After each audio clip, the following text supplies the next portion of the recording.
നമസ്കാരം. വാസ്തുസ്കോർ.com ഏവർക്കും സ്വാഗതം. വിഷു എത്തിക്കഴിഞ്ഞു. ഏപ്രിൽ 14 വിഷു. ഏപ്രിൽ 13 വിഷു സംക്രമം. 14 മലയാളം മാസം മേടമാസം 1-ാം തീയതിയാണ് നാം വിഷുവായി ആഘോഷിക്കുന്നത്. അതിന് പ്രധാനപ്പെട്ട 2 കാര്യങ്ങൾ പറയാനുള്ളത്. ഒന്ന്, ഈ വിഷു ദിവസമാണ് സൂര്യൻ നേർക്കിഴക്കുദിക്കുന്നത് എന്ന് മനസ്സിലാക്കുക. അപ്പോൾ നേർക്കിഴക്കുദിക്കുന്നുള്ളത് കൊണ്ട് നിങ്ങളെല്ലാവരും നിങ്ങളുടെ വീടിൻ്റെ മുന്നിൽ കിഴക്ക് ഭാഗം ഏതാണെന്നുള്ളത് വ്യക്തമായി നമുക്ക് മനസ്സിലാക്കുവാൻ സാധിക്കും. അത് രേഖപ്പെടുത്തി വയ്ക്കുക. രണ്ടാമത്, പകലും രാത്രിയും തുല്യമായിരിക്കുന്ന ഒരു ദിവസമാണ് വിഷു ദിവസം. അങ്ങനെ 2 പ്രത്യേകതകളാണ് ഈ വിഷുവിനുള്ളത്. ഇനി അടുത്തത്, പ്രധാനമായി നാം വിഷുക്കൈ നീട്ടം, വിഷുക്കണി ഒരുക്കുക എന്നുള്ളതാണ് കുറച്ചുകൂടി പ്രാധാന്യം. സൗത്ത് ഇന്ത്യയിലുള്ള മിക്കവാറും എല്ലാ സ്റ്റേറ്റുകളിലും ഈ വിഷു വളരെ ഭംഗിയായി ആഘോഷിക്കാറുണ്ട്. വിഷു സദ്യ വരെ നടത്താറുണ്ട്. വിഷു കൈനീട്ടം കൊടുക്കാറുണ്ട്. എന്നിരുന്നാലും നമുക്ക് നമ്മുടെ വീട്ടിൽ ഒരു ചെറുതായിട്ടൊരു വിഷുക്കണി ഒരുക്കാം. ശ്രീകൃഷ്ണൻ്റെ ഒരു ചിത്രം എടുക്കുക.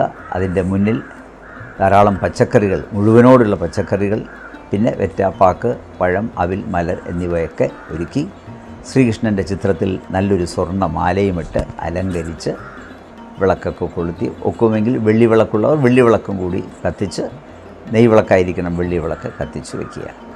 അങ്ങനെ 13-ാം തീയതി രാത്രി ഒരുക്കി കഴിഞ്ഞാൽ 14-ാം തീയതി നാം ആദ്യമായി കണ്ണ് തുറക്കുമ്പോൾ കാണേണ്ടത് വിഷുക്കണിയാണ്.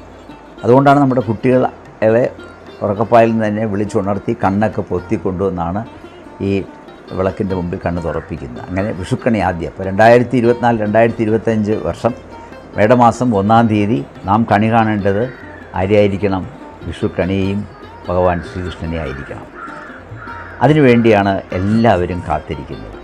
അപ്പോൾ 2024-25 നമുക്ക് നല്ലൊരു വർഷം, നല്ലൊരു സമ്പത്ത്, അല്ലെങ്കിൽ എല്ലാവിധ അനുഗ്രഹങ്ങളും നമുക്കുണ്ടാകുന്ന ഒരു വർഷമായി തീരട്ടെ എന്ന് നാം അന്ന് പ്രാർത്ഥിക്കുകയാണ്. ഇനി പ്രധാനമായിട്ട് വിഷുക്കൈ നീട്ടം കൊടുക്കുക. അന്നെല്ലാവരും അവരുടെ പ്രായത്തിന് കുറഞ്ഞവർക്ക് എല്ലാവർക്കും വിഷുക്കൈ നീട്ടം കൊടുക്കുക. ചോദിക്കാതെ തന്നെ കൊടുക്കുന്നതാണ് കുറച്ചുകൂടി നല്ലത്. ആ വിഷുക്കൈ നീട്ടത്തിന് വേണ്ടി കാത്തിരിക്കുന്നവർ ധാരാളം ആൾക്കാരുണ്ട്.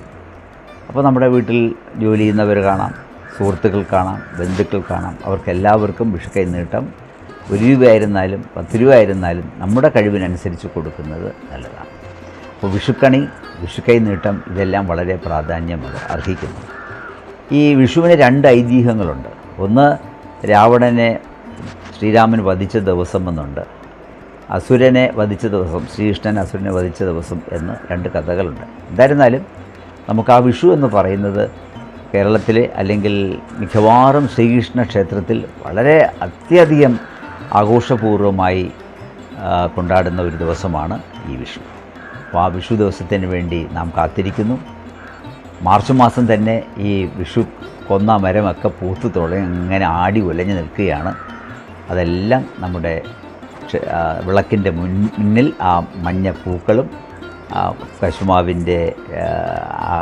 കശുമാവും അതുപോലെ ചക്ക, പുറുത്തിച്ചക്ക, ഇതെല്ലാം അതായത് ഞാൻ നേരത്തെ പറഞ്ഞ പോലെ എല്ലാവിധ ഫലവൃക്ഷങ്ങളും ഭഗവാന്റെ മുന്നിൽ സമർപ്പിക്കുന്ന ഒരു ദിവസമാണ്.